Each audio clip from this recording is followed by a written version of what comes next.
Salut les gars, bienvenue à toutes et tous, bienvenue. Unboxing d'une Tamiya. Quoi de plus normal, vous me direz, avec toutes les acquisitions que j'ai faites ces derniers temps? Non, ce n'est pas normal, c'est une Tamiya Racing Factory. Une TRF, la 420X, une touring car de compétition avec plein de belles pièces, du carbone et on va voir tout ça ensemble en vidéo. C'est parti, unboxing.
Nous voilà de retour après ces magnifiques images du unboxing, ces magnifiques images de pièces de touring car Tamiya.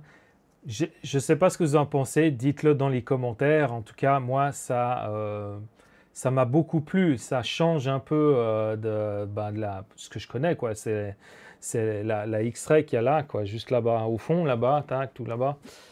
Et puis, voilà, ça met un peu de couleur. Ça me fait penser aussi à Timasso avec le bleu et tout. Donc, petit zoom sur quelques pièces. Après, voilà. Voilà les triangles ici. C'est un plastique qui a l'air d'être assez dur. Alors là, il y a zéro flexibilité dans le triangle, hein. Je ne sais pas s'il y en a qui sont peut-être plus mous et tout. Donc voilà, c'est une petite impression. Ça y est, il y a les moustiques qui commencent à voler ici. Il fait trop chaud dehors. Donc rigidité des triangles, est-ce que ça va être cassant ou pas? C'est qu'en essayant qu'on va voir ça. Voilà une tourelle d'amortisseur carbone. Enfin, très très belle pièce. Les mini corps d'amortisseur pour la suspension. Voilà, très belle couleur, le bleu magnifique, le corps couleur champagne avec le capuchon inférieur en noir. Que demander de plus? La pièce centrale qui va tenir pas le diff central, mais la couronne centrale sur laquelle qui va être entraînée par le moteur. Donc là aussi, c'est encore... Mais après, ce qui m'impressionne, bon, c'est de l'alu 70-75, mais c'est super léger, quoi. J'en ai déjà eu dans les mains, après, c'est pas comparable, mais une tourelle de Moyave en 70-75, ça pèse son poids, quoi.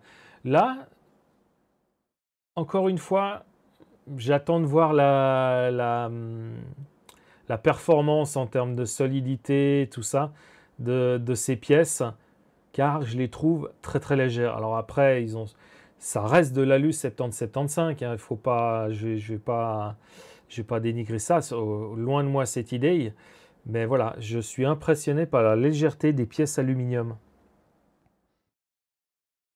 Qu'est-ce que vous avez vu? Oui, vous êtes dû. Mais il y a 2 châssis dans ce kit. Oui, il y a 2 châssis. Le kit Tamiya est quand même assez cher, quoi. Ça s'approche enfin, c'est dans les environs des 700 balles. Mais contrairement à d'autres châssis qui sont dans les environs, eh ben, il y a 2 châssis. Il y a le châssis carbone, que voilà. Enfin, la plaque de châssis carbone, que voilà. Donc, la plaque de châssis carbone, c'est pour normalement rouler en extérieur sur les pistes asphalte.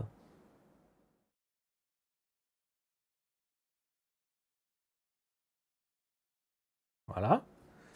Et j'ai le châssis aluminium, enfin la plaque de châssis aluminium, qui est plus pour les pistes indoor ou carpet.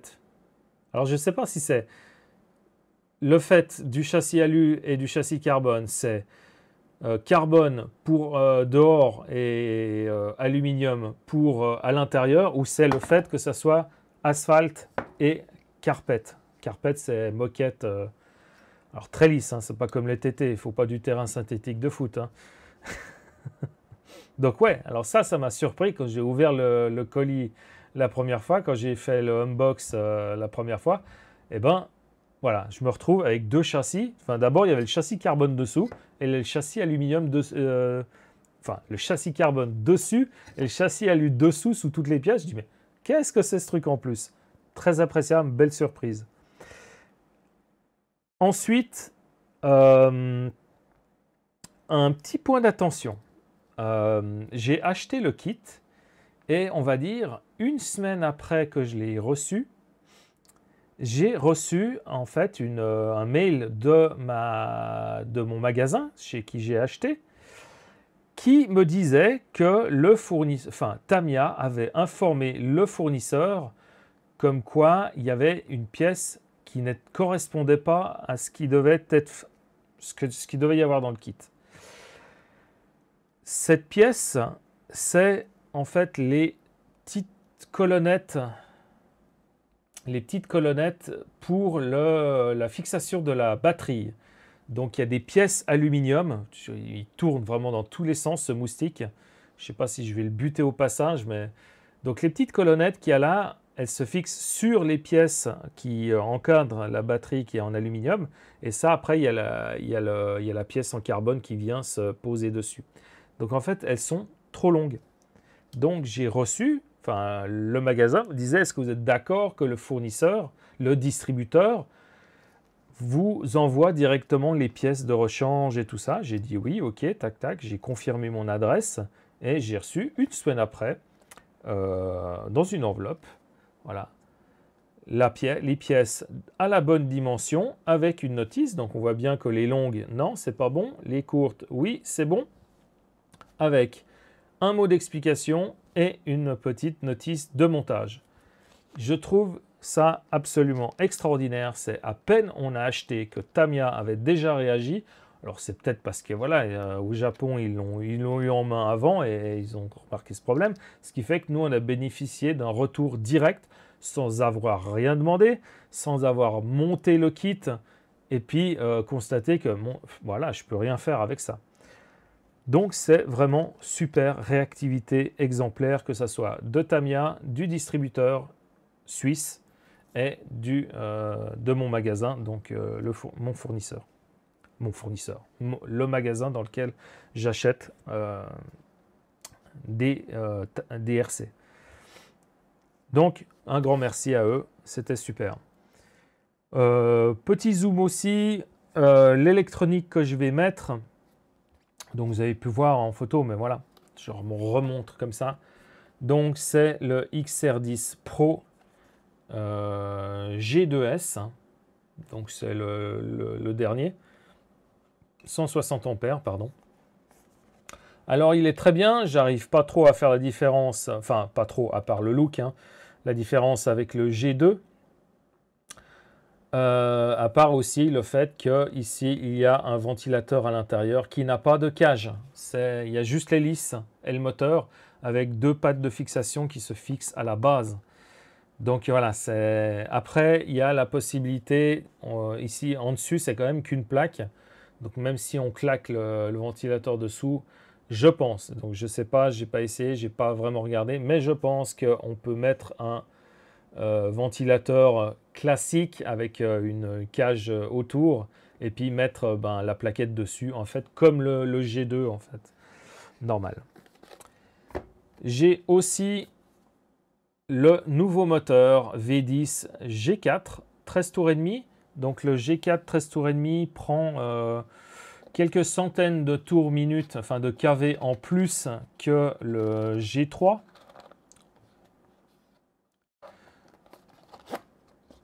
Et puis le look est légèrement différent. Il y a voilà, très très joli.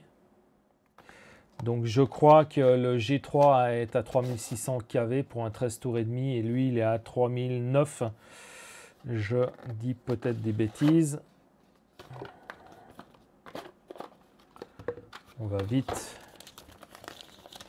ouvrir la notice et 3950 kV. Voilà. 3950 kV.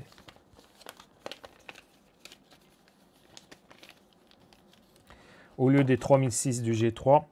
Et apparemment, chez Tony, la loutre, pas plus tard que hier soir, nous a dit que le nouveau rotor qu'il y a dans le G4 tient 200 degrés de température, ce qui fait qu'il peut monter sans aucun problème aux environs des 100 degrés sans risquer une démagnétisation du rotor. C'est toujours bon à savoir et merci pour l'info. La loutre. J'ai servo SRT. Alors en servo, j'ai pris le SRT BH 95, donc pas 95 pour nous les Suisses, non mais 8015, voilà, le BH 8015. Donc il fait soit 7,4 soit 8,4 volts. Donc c'est 0,055 secondes et 0,05. Et puis en kilos, c'est 13 kilos ou 15 kilos. Voilà.